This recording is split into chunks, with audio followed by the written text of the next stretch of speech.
भगवद्गीतेमध्ये म्हटले आहे, कर्मण्येवाधिकारस्ते मा फलेषु कदाचिना. म्हणजेच आपण आपल्या व्यावहारिक व सांसारिक जीवनामध्ये कर्माला महत्त्व द्यायचे, आपण मात्र कोणत्याही फळाची आशा न बाळगता. असेच कर्माविषयी सांगावेसे वाटते. जे साधं असतं ते छान असतं, जे साधं असतं ते छान असतं, मग ते वागणं असो की जगणं, मग ते वागणं असो की जगणं. असाच संदेश द्यायला येत आहे 4R भटची विद्यार्थिनी निष्ठा पाटील. हिचे आपण जोरदार टाळ्यांनी मंचावर स्वागत करूया. आणि गाण्याचे बोल आहे, जैसे त्याचे कर्म तैसे फळ देतो रे ईश्वर, जैसे त्याचे कर्म तैसे फळ देतो रे ईश्वर.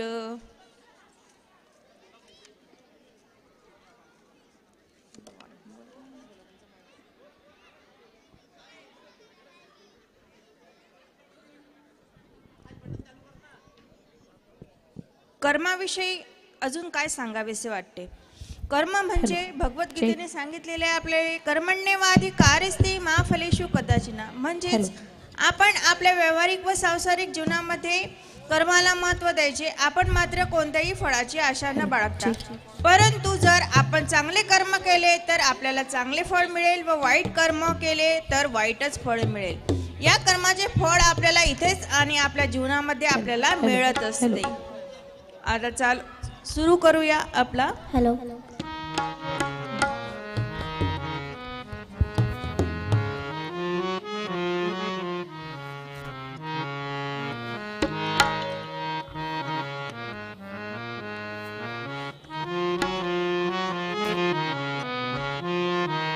जगी जीवनाचे सार घ्यावे जाणून तत्वर, जगी जीवनाचे सार घ्यावे जाणून तत्वर, जैसे ज्याचे कर्म तैसे फळ देतो रे ईश्वर, जैसे ज्याचे कर्म तैसे फळ देतो रे ईश्वर.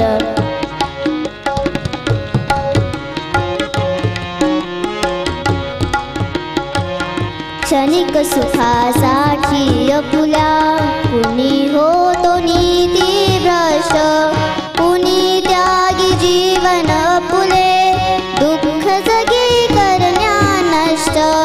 देह घरी जे जे काही, देह घरी जे जे काही, आत्मा भोगितो नंतर, जैसे ज्याचे कर्म तैसे फळ देतो रे ईश्वर, जैसे ज्याचे कर्म तैसे फळ देतो रे ईश्वर. जीवनाचे सार घ्यावे जाणून तत्वर, जगी जीवनाचे सार घ्यावे जाणून तत्वर, जैसे ज्याचे कर्म तैसे फळ देतो रे ईश्वर, जैसे ज्याचे कर्म तैसे फळ देतो रे ईश्वर. थँक्यू. वा, अप्रतिम कर्माची व्यथा आणि गाथा आपल्याला निष्ठाने आपल्या गाण्यात